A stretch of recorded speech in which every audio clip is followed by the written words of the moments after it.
Okay, I'm here back again with my other reflection video. Just a quick recap from the last page. I was discussing about the research that I found about managers.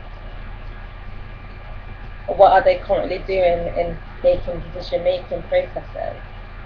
And I found out that managers do use decision-making processes, but there was still a minority that don't. Hence, the purpose of this page is to find out what does theory say and what are the models saying about decision-making processes. So from there, I can analyze whether they're effective or not. When I was researching decision-making models, I built my own decision-making models according to what they said, and I looked at a variety of decision-making models. One of them was the Mixed decision-making model, which had 8 elements within it. And from looking at the model, it seems that if managers don't use all the elements within the model, it means that they might be taking a risk if they skip a model.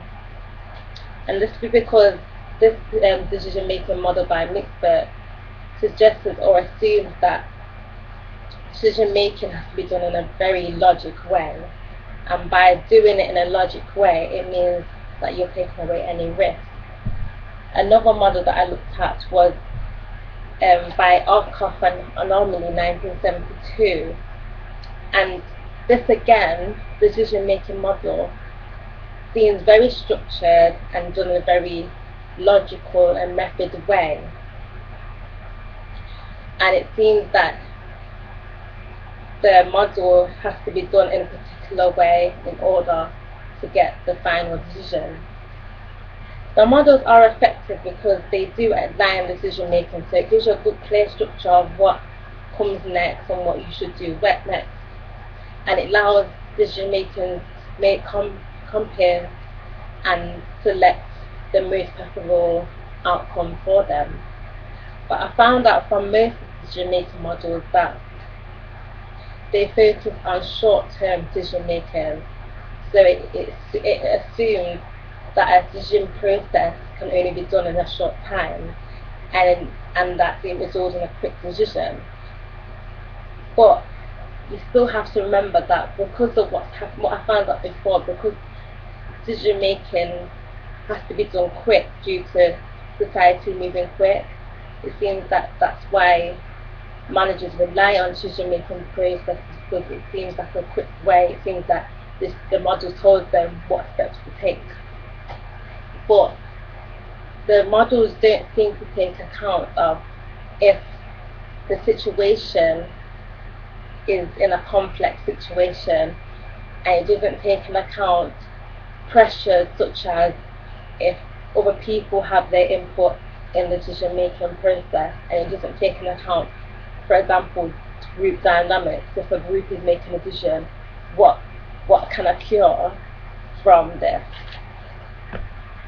And you've got simple decision-making processes which assume that it doesn't take account any other aspects. It's just you think of why you're making a decision, whether it's good or not, and it comes out with its 3 steps. So by an organisation doing the 3 simple steps, it means that they might not be looking at other choices, they might be limiting their choices. So it's not and it doesn't reflect back to what they were looking at initially. I also looked at some theorists as well who believe that decision making should be conducted in a structured way in order to connect to the objective to the decision made. I also learned that theorists believe that the traditional way of decision making can't be used in real world. So it's like theory contradicting itself. It's saying that you should use it, but then they're saying that it can't be used in the real world. And some say that decision making models can be even deceiving. For example, decision making process can be done in a short time, when in real life a decision process may take a longer process for it even to be implemented. So from looking at the theories, from looking at the models, it's led me to looking into how can theories be applied and models applied in real life. Because theories are saying that it can, and some theories are saying it can't.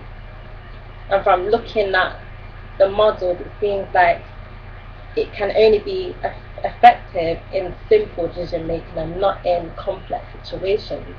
And due to what I found out society being so quick, this means that decision making models might not be able to cope with the complexity of situations. Even though theories are saying that it is effective, it leads them, it gives them a guide, it leads them in a logic way. But can this logic way be used in real life? So the next page that I'll be looking at is whether it can be used in real life. I'll be looking at, again, the news again, whether organizations have used decision making models and whether it's worked or if it's not worked.